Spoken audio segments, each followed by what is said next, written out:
আমি ট্যাংরা মাছের ঝাল করব, তাই আমি মাছটা কেটে বেছে আমি ধুয়ে হলুদ আর লবণ মেখে নিয়েছি।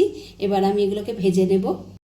তেল গরম হয়ে গেছে, আমি একটু লবণ দেব আর একটু হলুদ দেব যাতে মাছটা ভেঙে না যায়। দিয়ে এক এক করে মাছগুলো ছেড়ে ভেজে নেব।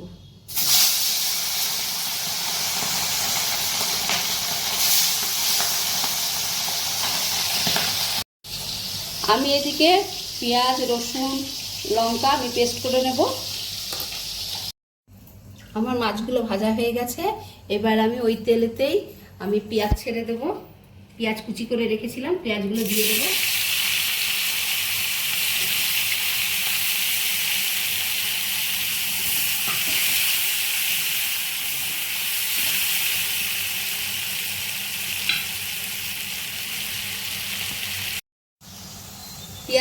পেঁয়াজগুলো হালকা বাদামি হয়ে গেছে, আমি এবারে টমেটোগুলো দিয়ে দেবো, একটু হালকা হালকা করে ভেজে নেবো। একটু ভেজে না নিলে ভালো স্বাদ আসে না। টমেটোটা একটু ভাজা ভাজা হয়ে গেছে, আমি পেস্ট করেছিলাম সেইটা আমি দিয়ে দেবো। পেঁয়াজ রসুন পেস্ট করেছিলাম দিয়ে ভালো করে কষিয়ে নিই।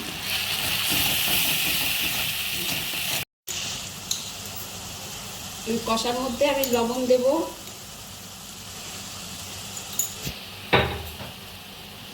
হলুদ দেব,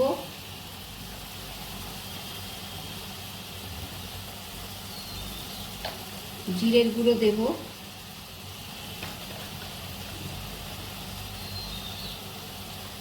আর লঙ্কার গুঁড়ো দেবো। যে যেরকম ঝাল খাও সেরকমভাবে দিও।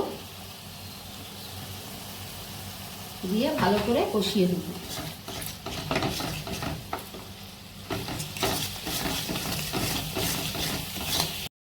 অল্প অল্প জল দিয়ে আমি কষিয়ে নেব ভালো করে, যতক্ষণ না কাঁচা গন্ধটা যাবে ততক্ষণ কষাবো।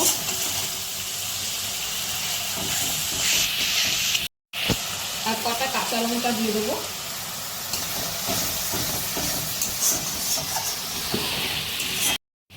অল্প করে ধনে পাতা দিয়ে দেবো, দিয়ে কষাবো আর কিছুটা পরে দেবো।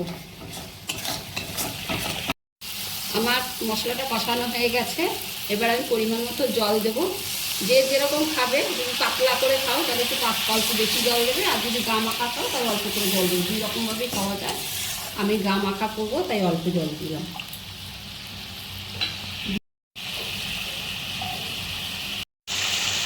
আমার মাছের মশলাটা ফুটে গেছে, আমি এবারে মাছগুলো সব দিয়ে দেবো। দিয়ে আর কিছুক্ষণ গা মাখা করবো, মানে একটু জাল দিয়ে তারপরে গা মাখা করবো, তারপরে আমি নামাবো। ট্যাংরা মাছের ঝালটা কমপ্লিট হয়ে গেছে, এবার আমি নামিয়ে নেব। ট্যাংরা মাছের ঝাল আমার কমপ্লিট হয়ে গেছে। দেখো কার কীরকম লাগলো আমায় জানিও। আর বন্ধুরা, যদি তোমরা পাতলা ঝোল খেতে চাও না ট্যাংরা মাছ দিয়ে, তাহলে আমিও করে তোমরা কমেন্ট বক্সে জানিও কে কে পাতলা ঝোল খেতে চাও তেলে চাল কম দিয়ে, সেটাও আমি করে দেখাবো।